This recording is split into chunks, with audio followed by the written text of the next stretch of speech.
Investment banker Daniel Morrison had spent 9 years mourning his wife Sarah's tragic death in that car crash, until he spotted her laughing over champagne with his best friend Jake at a beachside café in Santorini, very much alive, and wearing the wedding ring he thought was buried with her. If you want stories that will shatter everything you thought you knew about trust and betrayal, make sure to hit that subscribe button and join our community of truth seekers.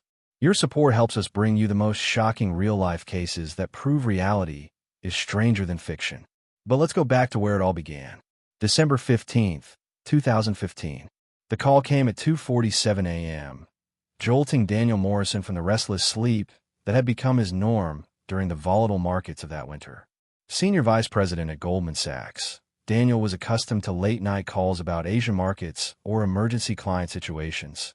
But this call would change everything he thought he knew about his life. "Mr. Morrison." The voice was calm, professional, detached. "This is Officer Rebecca Hayes with the New York State Police. I'm calling about an incident involving your wife, Sarah Morrison."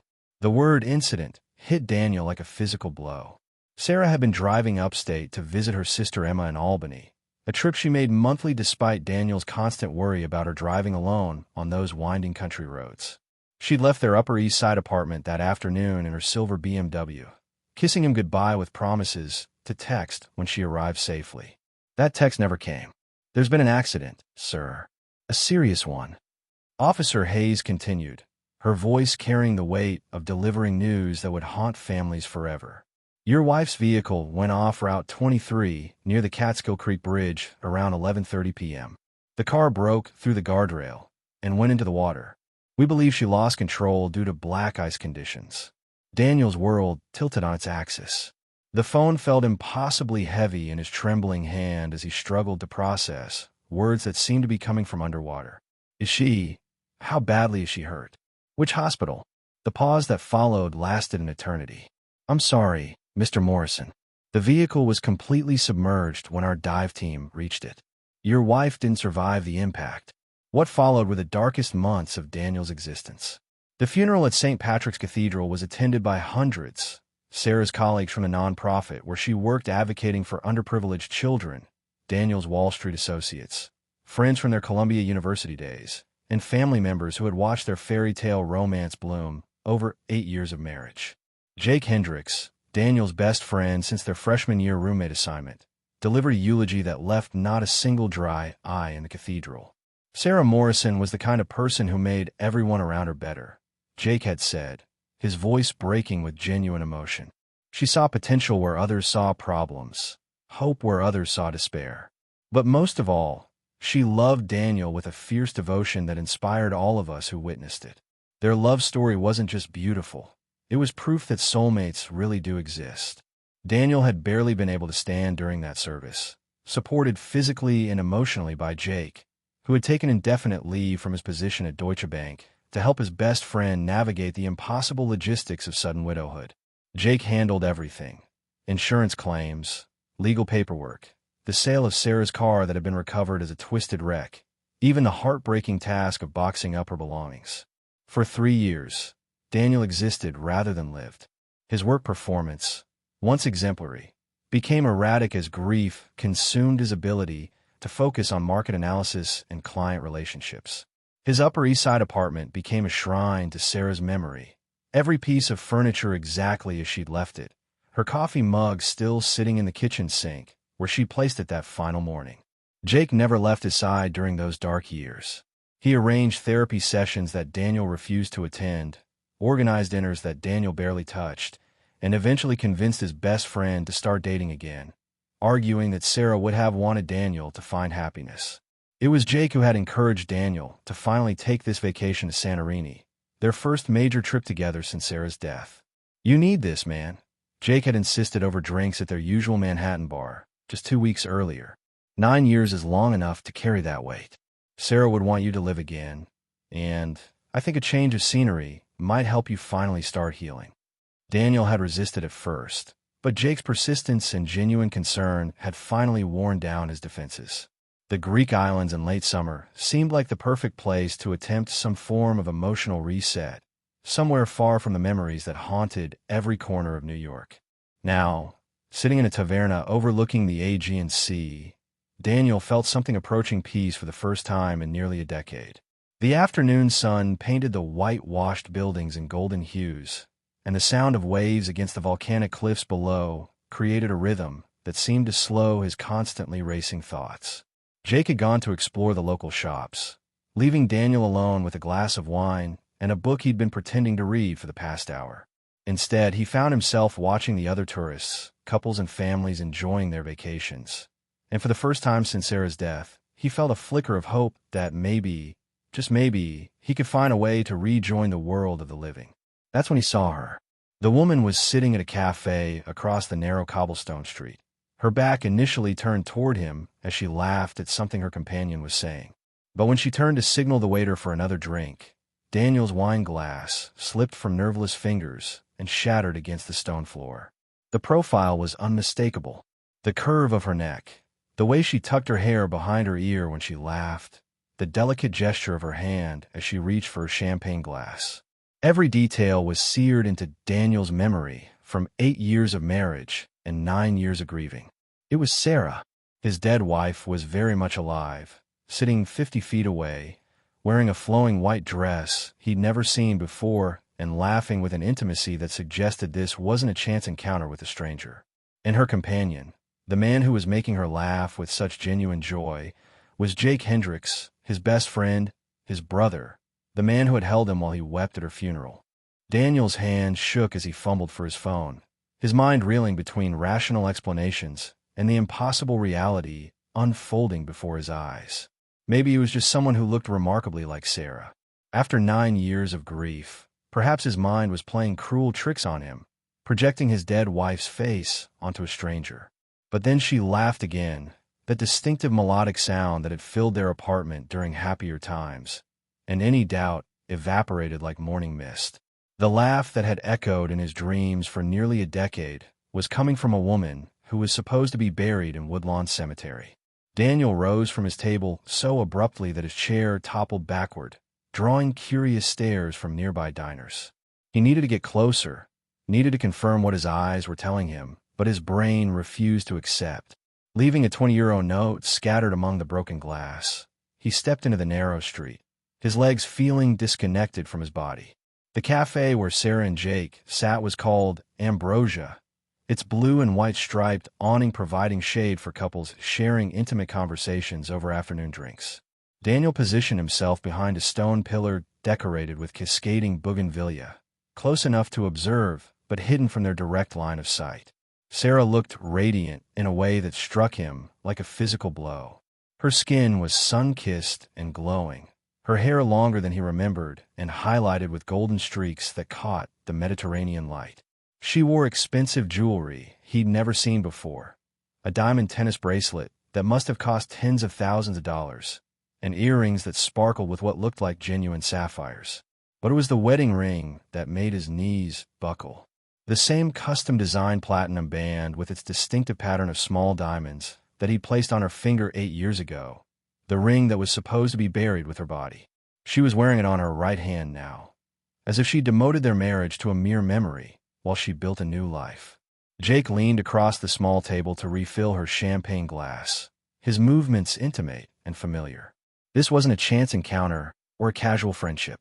The way he caressed her hand as he spoke, the way she smiled at him with unmistakable affection, the comfortable silence between them. These were the gestures of lovers who had been together for a significant time. Daniel pulled out his phone and began recording, his hands steadying as his investment banker training kicked in. Evidence, documentation, proof of what he was witnessing, because no one would believe this without visual confirmation. Through his phone screen, he watched Jake reach into his jacket pocket and pull out a small velvet box. 9 years ago today, Jake's voice carried clearly across the quiet street. I promised you we'd make it through the hardest part. And look at us now, baby. Free, wealthy, and finally able to live the life we always dreamed about.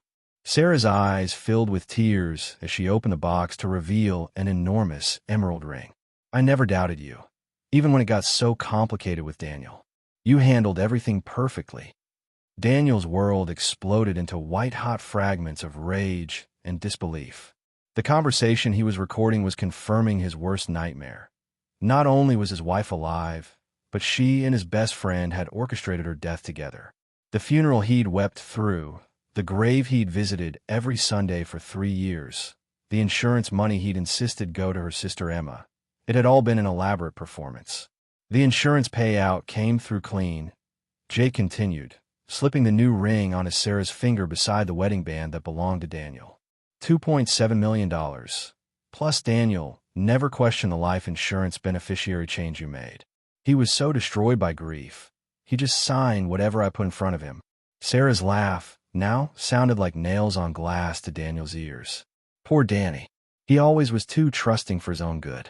Did you see how grateful he was when you offered to handle all my final arrangements?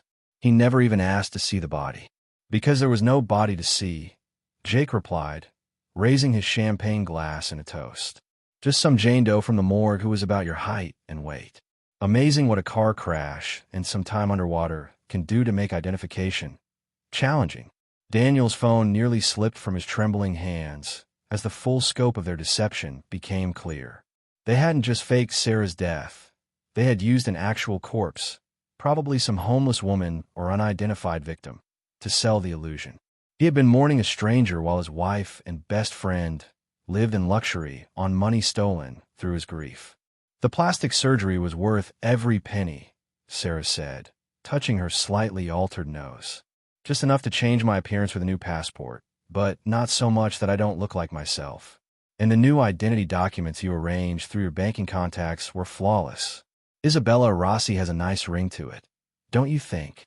Jake grinned, and Sarah, or Isabella, laughed again. Daniel realized he needed to move. Jake had mentioned going shopping earlier, and if he returned to find Daniel missing from the taverna, he might become suspicious. But as Daniel started to back away from his hiding spot, his phone buzzed with an incoming text message. It was from Jake. Hey man, hope you're enjoying the wine. Found an amazing jewelry shop and lost track of time. See you back at the hotel around 6. The casual normalcy of the message, sent while Jake sat 50 feet away planning God knows what with Daniel's supposedly dead wife, made Daniel's stomach lurch with nausea.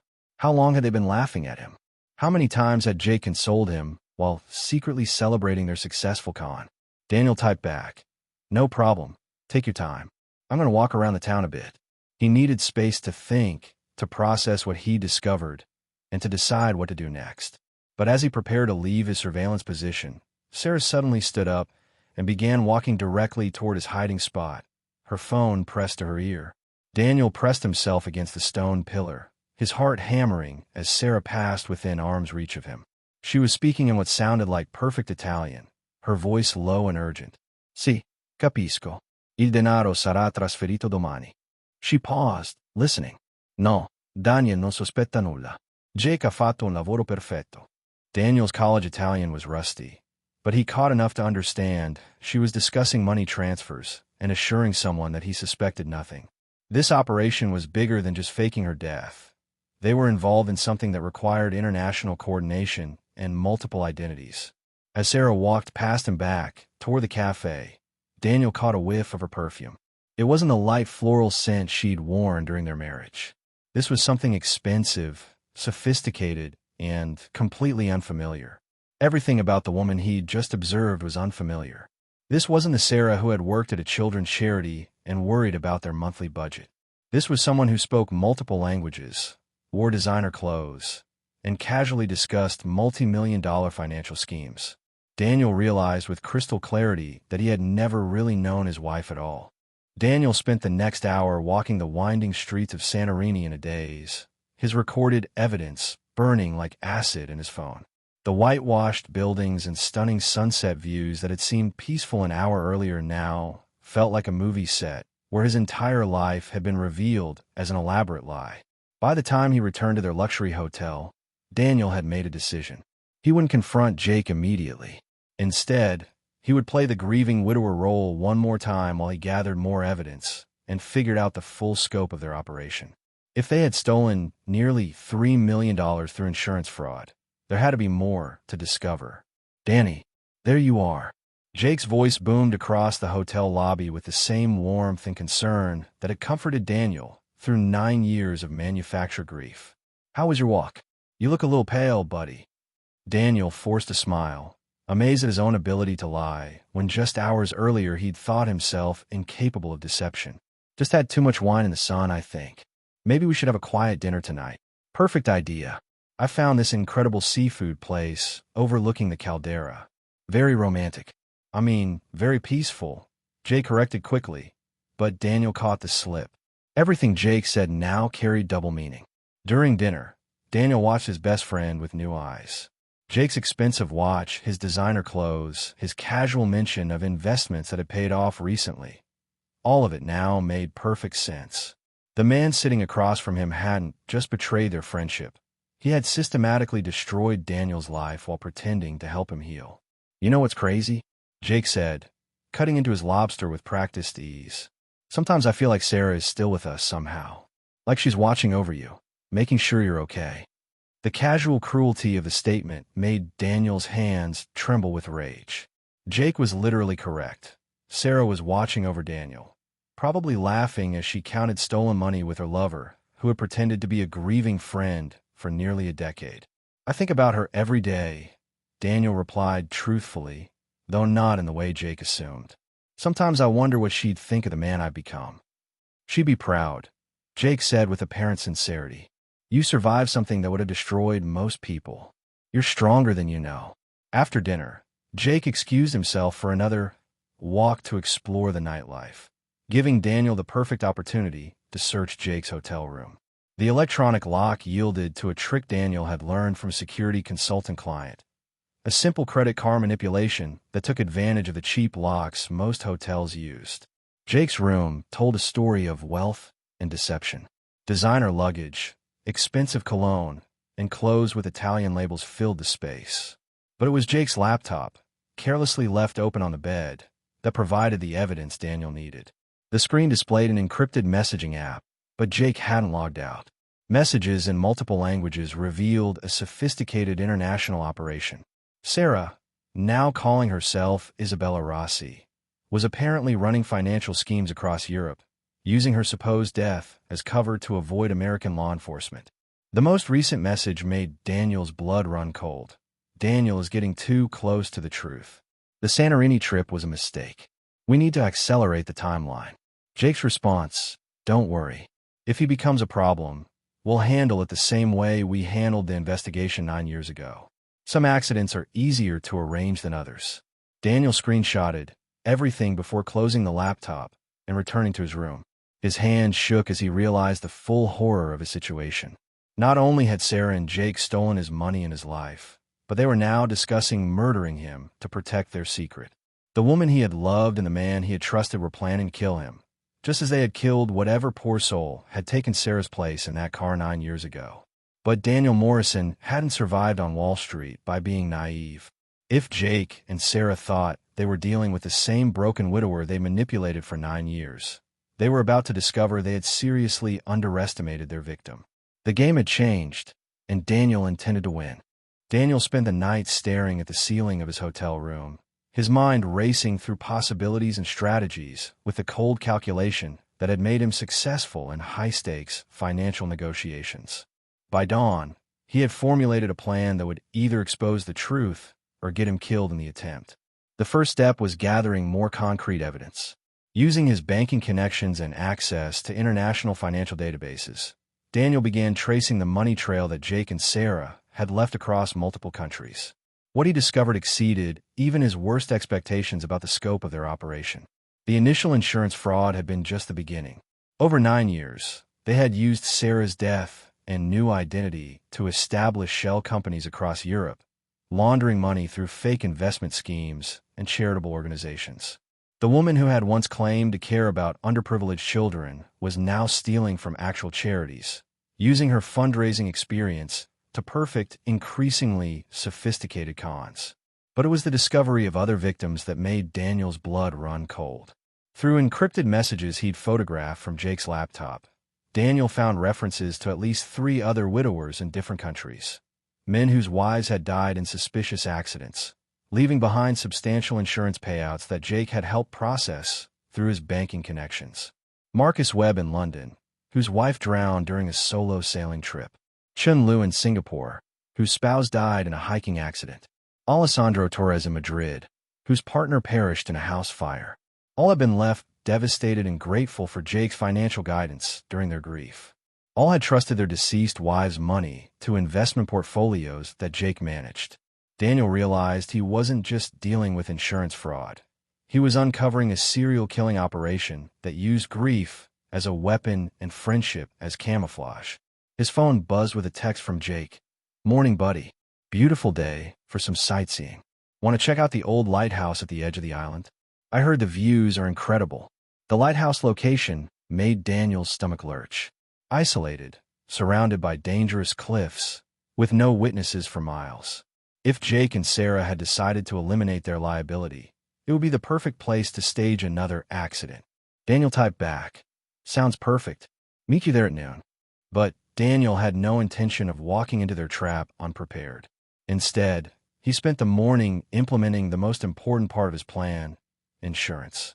He uploaded all his evidence to multiple secure cloud servers, sent detailed emails with timer releases to journalists and law enforcement agencies in 3 countries, and arranged for everything to be released automatically if he didn't check in every 12 hours. If something happened to him at that lighthouse, Jake and Sarah's entire operation would be exposed within hours. At 11:30 a.m., Daniel took a taxi to within half a mile of the lighthouse, then approached on foot through the rocky terrain. His investment in a high-quality zoom lens camera proved invaluable as he positioned himself among the ancient ruins that dotted the cliff tops, giving him a clear view of the lighthouse while remaining hidden. Jake arrived first, 15 minutes early, and immediately began checking the area with the thoroughness of someone planning violence. He tested the stability of the lighthouse railings, examined the cliff edges, and positioned several large rocks near the precipice, creating what looked like an accidental fall waiting to happen. Sarah arrived 10 minutes later, no longer bothering with disguises now that they believed Daniel was walking into their final trap. She moved with the confidence of someone who had orchestrated multiple murders and gotten away with each one. "This should be quick," Daniel heard her say as the wind carried their voices across the rocky landscape. One push, and Danny becomes another tragic accident victim, the grief-stricken widower who couldn't live with his pain anymore. "The suicide note I planted in his hotel room will sell the story perfectly," Jake replied, pulling latex gloves from his pocket. Amazing what people will believe when they want to avoid uncomfortable questions. Daniel's blood turned to ice as he realized they had already been in his room, already set up his death as a suicide. But their overconfidence had made them careless. They were speaking openly about their crimes, and Daniel's hidden recording equipment was capturing every word. At exactly noon, Daniel's phone rang, the call he had programmed to come from a spoofed number. "Hey Jake, sorry I'm running late," he said loudly enough for his hidden microphones to pick up. "Got lost on these winding roads. I'll be there in 20 minutes. The delay gave Daniel time to move to his final position, a spot where he could photograph everything while staying close enough to intervene if their confession wasn't sufficient for the authorities. But as Daniel settled into his hiding spot, his phone buzzed with a message that made his heart stop. "We know you're watching, Daniel. Come out now, or the next person to have an accident will be your sister Emma. We know where she lives." The game had changed again. Jake and Sarah hadn't just planned his murder. They had anticipated his resistance and prepared countermeasures that put his family at risk. Daniel Morrison was about to discover just how far his supposedly dead wife and best friend were willing to go to protect their blood-soaked fortune. Daniel emerged from his hiding spot with his hands raised, his mind calculating odds and possibilities even as his heart hammered against his ribs. Sarah and Jake stood at the lighthouse entrance, no longer bothering to maintain their facades. The woman he had mourned for 9 years looked at him with cold amusement, while the man he'd trusted with his deepest grief held a pistol with practiced ease. "Hello, darling," Sarah said, her voice carrying none of the warmth he remembered. "You look terrible. Haven't you been sleeping well?"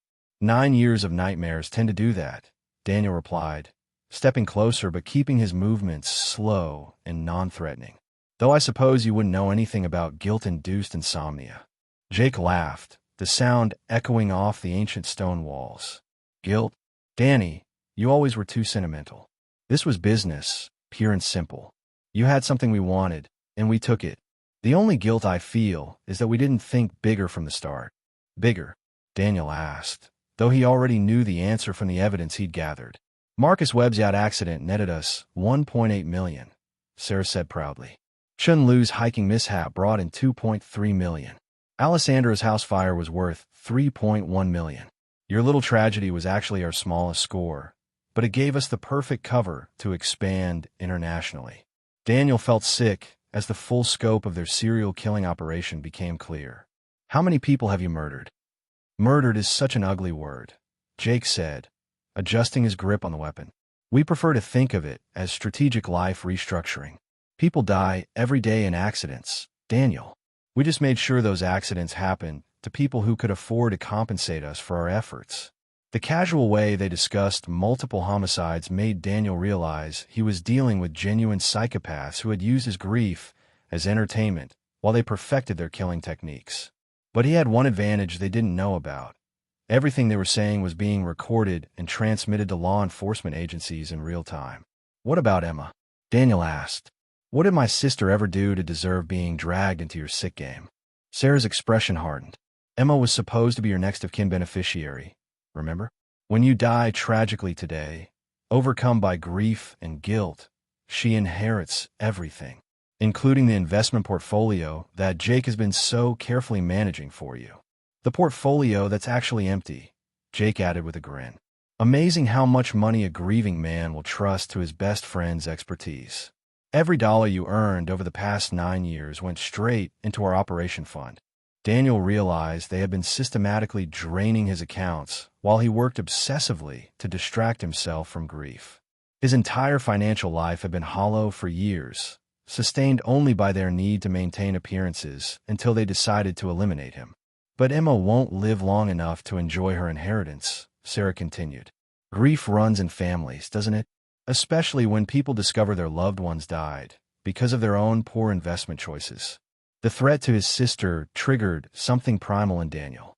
These monsters hadn't just stolen his money and his life.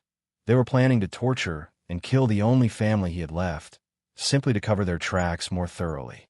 There's just one problem with your plan, Daniel said, surprised by how steady his voice sounded. What's that? Jake asked, raising the pistol to point directly at Daniel's chest. I'm not the same broken man you've been manipulating for 9 years. Daniel smiled grimly. I'm a Wall Street investment banker who spent his career identifying fraud and protecting assets. Did you really think I'd walk into an obvious trap without insurance? Sarah and Jake exchanged glances, their confidence wavering for the first time. Every word you've spoken in the last 10 minutes has been recorded and transmitted to FBI agents in New York, Interpol in London, and financial crimes units in Singapore and Madrid, Daniel continued. The evidence of your entire operation, bank records, communications, victim profiles, everything, is already in their hands. Jake's face went white. You're bluffing. Check your phones, Daniel suggested. I think you'll find some interesting incoming calls. As if on cue, both their devices began ringing simultaneously. Jake glanced at his screen and saw FBI Financial Crimes displayed on the caller ID. Sarah's phone showed Metropolitan Police London. The sound of helicopter blades echoing off the cliffs told them that law enforcement had arrived with more than just phone calls. You see, Daniel said as armed officers emerged from the helicopters and began surrounding the lighthouse. The difference between you and me is that I actually love my wife. The real Sarah, not the sociopathic killer wearing her face. When someone destroys the person you love most, you don't just get revenge, you get justice. Sarah raised her hands as red laser dots appeared on her chest from multiple sniper positions. Danny, wait. We can work something out. Think about all the years we had together, all the happiness. The happiness was real, Daniel interrupted. But it was never with you. The woman I married died the moment she decided to fake her death and become a serial killer. I've been mourning a ghost, and it's time to finally bury her properly. Jake tried to run, but the clifftop location that had been perfect for staging Daniel's murder had become an inescapable trap. Within minutes, both he and Sarah were in custody. Their 9-year reign of terror ended by the same meticulous planning they'd used to destroy so many lives. As the authorities led them away, Sarah turned back to Daniel with one final attempt at manipulation. You'll never get over me, Danny. I'll haunt you forever." Daniel looked at the woman who had worn his wife's face while committing unspeakable crimes and felt nothing but pity. "No," he said quietly. "You won't. Because you're not Sarah, and you never were. My wife died 9 years ago, and now I can finally let her rest in peace." For the first time in nearly a decade, Daniel Morrison felt truly free. The investigation that followed revealed the full scope of Jake and Sarah's international killing spree, leading to justice for 7 families who had believed their loved ones died in tragic accidents. The insurance money was recovered and returned to victim survivors, while Daniel worked with authorities to identify other potential targets who had been marked for future accidents. Emma Morrison survived her ordeal unharmed, and the siblings rebuilt their relationship stronger than ever, bonded by the shared understanding that family was worth protecting at any cost. Sarah Chun, her real name, discovered through DNA analysis, was sentenced to life in prison without parole in 3 countries. Jake Hendricks received similar sentences, their partnership in murder finally severed by prison walls and the weight of their crimes. Daniel never visited either of them. Instead, he established a foundation in memory of his real wife, helping other fraud victims rebuild their lives and providing resources for families dealing with sudden loss. Sometimes, the greatest revenge is simply choosing to live well despite those who try to destroy you.